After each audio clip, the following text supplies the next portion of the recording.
Hey everyone, so today we're going to be talking about the damage score events that came with the anniversary. These kind of came out of nowhere. I don't think we saw any news about them. They just came randomly with RAM. So when they dropped the stages, it was kind of like a field day for just testing a bunch of random shit because we didn't even know what the point of the event was. But yeah, so the base of the event is to score as much damage as you can. Basically, killing the enemies is, the main goal, because I think if you kill the enemies, like, you get the highest amount of points, like, either way. So the main thing you want to do is the damage. Looking at the rewards that we can get, go ahead and switch on over real quick. This is the website where you just basically translate all the in-game notices and stuff. So damage score battle, from the 16th all the way to the 22nd. We have about 3 more days or so of this, probably around 2, converting Japanese days to like US days. Looking at the scores, you have to hit, for this one is the Yume Karai. The Yume Karai is, I believe, this one that we're currently on, and then obviously the crystal one is the crystal variant.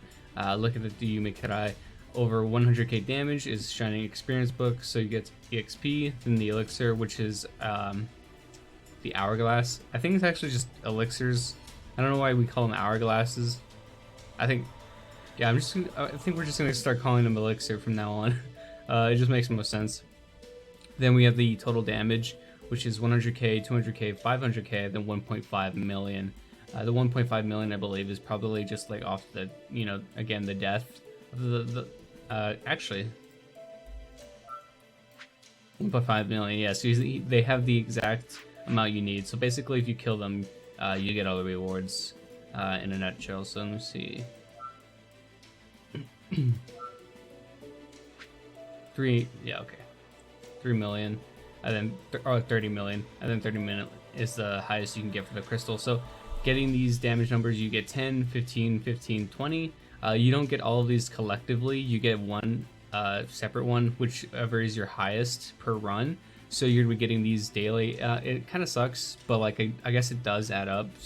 Was it 16th to the 22nd? That's 6 days. 6 times 20. That's like 120 free stones for one of them, and then 6 times 15. I don't know that one, but oh, I think that's 90. Is it 90? Possibly, somewhere around there. But yeah, so you don't get a lot, but you do get, I believe, titles upon clearing as well, if you actually beat the boss, and some extra stuff. So I think these stack as well as the actual stones. So these you're going to be getting every run, as well as the stones again, but you do have to reach these damage thresholds, and you do get time limits, unfortunately. Time limit of 5. I mean, I say unfortunately, but like, how else will they do it? Time limit 10 minutes for Yume Karai, and then the 5-minute time limit for the crystal. Going into the actual runs themselves, as you can see, this is my strategy for the crystal. We'll talk a little bit about that. But first, we're gonna go to Yume Karai because I actually beat this one. So this is the only one I've actually been able to beat, and this is the team I used. For this fight in particular, Ryan is a great option just because he's free to play, and you can have him as a great TPS for free, basically free gold. If you're a little more of an experienced player like me, since it does take quite a long time to actually get him up.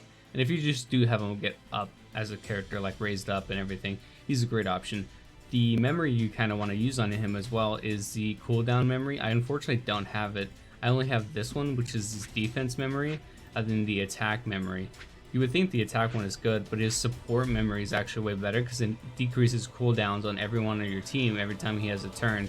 So decreasing cooldowns and just constantly being able to attack is really the key here. Then Ram, she's absolutely fantastic for both of these. Not only stacking her own attack with rage, just having the ability to hit through invincibility, which this guy does get.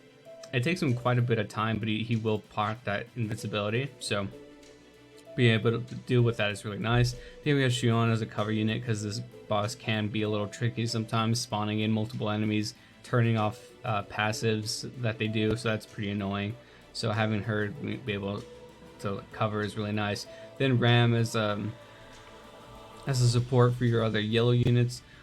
She also does proc collapse, but I don't think this boss can be collapsed on. Only the mini bosses he spawns, as well as defense down. I don't think defense down is a thing, or else I would have seen more teams use characters that can defense down. And then we have Ram here. So I think she can lower cooldowns as well. Something about our kit. It's been a while since I looked at her kits. I always forget what people do. I just use the teams that majority of people are using, and then I kind of see why. Also, as well as her S2 having the action gauge increase, so that's very nice as well. And then I just put damage memories basically on all of them. Ram is basically doing nothing because she's not built at all. Again, I don't have any resources, so I guess we just go into the battle. I usually like to leave an auto. You can manual, but like I don't really like manually any like PvE content. It's kind of just like whatever to me. These aren't like insane, you know, cases where you can get insane rewards or like insane difficulty just for like the I guess bragging rights. Like these kind of dungeons are kind of whatever, so I don't really care if like I do my best or not in it. But I do care about getting all the information that I can to you guys, so that's why it took a little bit of time to do the videos. I kind of wanted to experience the dungeon for a couple of days to see, you know, what it was really all about. So again, we can see the boss spawning multiple enemies, which we kind of just ignore for now.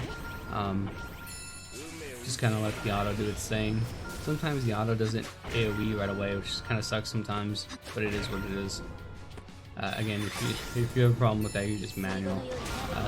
The enemies aren't too big of a deal. It's just really annoying that they can apply distract on Xion. I think she can stop giving like attack buffs and stuff like that. So they instantly apply it. They have like a guaranteed chance of applying it because I know my Xion is insanely strong when it comes to debuff resistance, since she gives herself that buff. And then I think I have some built on her. I can't remember. But yeah, like it shouldn't be a problem, but they just apply it either way. And then when this boss can be tricky is when he stacks a bunch of rages as well. Him doing the AoE while Xion is covering. If you get caught in a bad turn, you know, when she doesn't have the shield, she doesn't have her defense buff, it can be bad news, and you can potentially see at least one or two of your teammates dying. But I was still able to clear it either way, so it was pretty lucky on my end.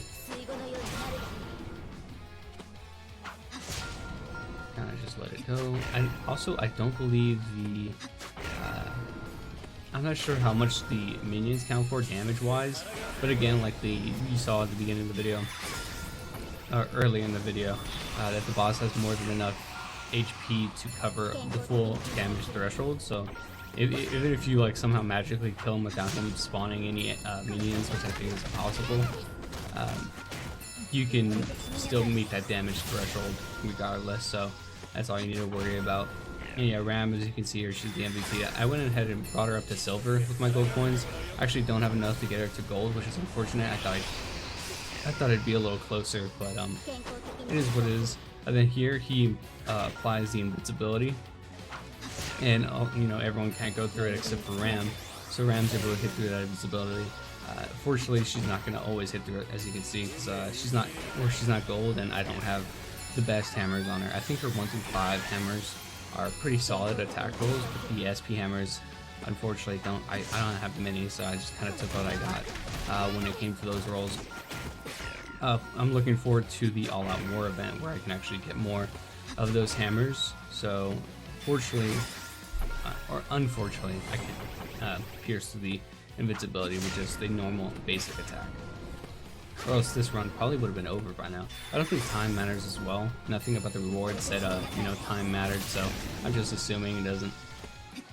Almost done here. I don't know why. See, Ryan sometimes doesn't attack too. I also don't like auto on this boss fight as well, because for reasons like that, like Ryan probably have the clear shot to win the game right there. Yeah, but he just chose not to use it. AI is kind of wonky like that, but that is my SS team. Not too bad. New record apparently, and then these are the rewards. This for the event, and then I guess the elixir. Oh, okay, so you either get a book or an elixir. I think that's probably how the rewards work there. Then we go on to the crystal. As you saw, I have a unique strategy for the crystal. The crystal's actually, I think, doable if you have a Ram single. I think that's probably the way to go, although I do think she needs to be gold. I did like 2 or 3 test runs with this Ram, and it didn't look like she was about to clear it. But I do think it's your best bet because the crystal doesn't attack you at all. And also Ram has stun, so she can just infinitely stun the crystal as well. Like, I've never seen the crystal attack, but I have never allowed him to have a turn at all either, so. Okay, yeah, as you can see, he doesn't raise his action gauge. So the crystal is just there. I wish this stage was infinite and for free and permanent, so that way we can have like a test stage. Not this one in particular, but like if they added something like this in the future where we can just test damage numbers, I think that'd be super cool. There's a lot of unknowns in the game, and I think having somewhere to consistently test something is really solid.